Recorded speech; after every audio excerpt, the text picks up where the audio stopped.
তুই ওখানেও যেতে পারিস। এবার দুটোরই নিজের নিজের প্রোজ অ্যান্ড কনস আছে, তো ওই দিকে আমি গেলাম না, বাট এটা ওভারঅল অপশনস থাকে, ঠিক আছে। এবার যদি বলি যে হ্যাঁ জব অপরচুনিটিস কেমন, তাহলে আমি বলি যে একাডেমিয়া যদি দেখি, like being a professor and everything, এই ব্যাপারটা ওভারঅল পুরো দুনিয়াতেই খারাপ হচ্ছে, ঠিক আছে। তো আগে যেমন হতো যে ভাই আমি পিএইচডি করছি মানে আমি প্রফেসর হবো, দ্যাট ডাইনামিক ইজ চেঞ্জিং, ঠিক আছে। এবার সেটা এখন সবসময় হচ্ছে না। তো কি বলবো, এখন বেশিরভাগ, এবার দেখ ইন্ডিয়াতে সত্যি কথা বলতে গেলে ইন্ডাস্ট্রি টা অতটা তৈরি নেই, ঠিক আছে। মানে ইন্ডাস্ট্রির জন্য একটা ইকোসিস্টেম লাগছে না, তোর বিভিন্ন কোম্পানি লাগবে, আর একটা কোম্পানি যদি একটা লেভেল অবধি ম্যাচিওর না করে সে আর&ডি পজিশন রাখবে না, এটা আমার সে আর&ডি পজিশন রাখবে না, ঠিক আছে। বিকজ বুঝতেই পারছিস একটা প্রোডাক্ট তুই তৈরি করছিস, তুই যদি তৈরি করাটাকে অপটিমাইজ না করতে পারিস, ঠিক আছে, তুই ওটাও ডেভেলপ কি করে করা যায়, তুই সেটা কি করে রাখবি। ঠিক আছে, আজকে অ্যাপেল রাখতে পারিস, ঠিক আছে, মানে অ্যাপেল মনে করতে পারে যে ডুড আমি একটা আইফোন বানাচ্ছি, আমি এটা ট্রানজিস্টরকে কিভাবে ইমপ্রুভ করবো, সেটা অ্যাপেল ভাবতে পারে।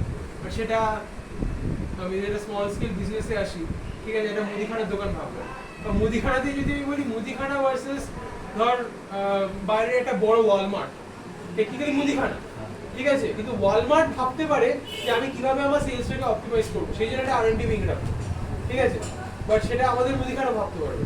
তো স্কেলের উপর খুব ডিফার করে। আবার যেহেতু ইন্ডিয়াতে বিজনেসেস গুলো বা স্পেশালি এগুলো ধর রিটেল বিজনেস, বাট যেগুলো টেকনোলজিক্যাল বিজনেস যেগুলো, ঠিক আছে, সেগুলো যদি আমাদের ডেভেলপ নয়, ঠিক আছে, সেগুলো বেশিরভাগ এখনো বাইরের অর্গানাইজেশনগুলোর কপি, সেই জন্য আর&ডিটা এখনো পর্যন্ত ইন্ডিয়াতে অতটা হয়নি।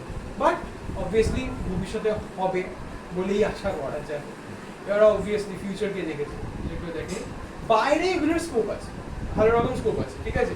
মানে ইনফ্যাক্ট আমি আমাদের একটা প্রফেসরের সঙ্গে, মানে ইউএসএর প্রফেসরের সঙ্গে তোর মিটে ছিলাম, তো সে বলছিল যে অ্যাকচুয়ালি অনেকে জানবি হয়তো যে একাডেমিয়ার পর পিএইচডির পর অনেক সময় পোস্ট ডক করতে চায়, ঠিক আছে। পোস্ট ডক ইউজুয়ালি মানে পাওয়াটা খুব ইজি হয়ে যায়।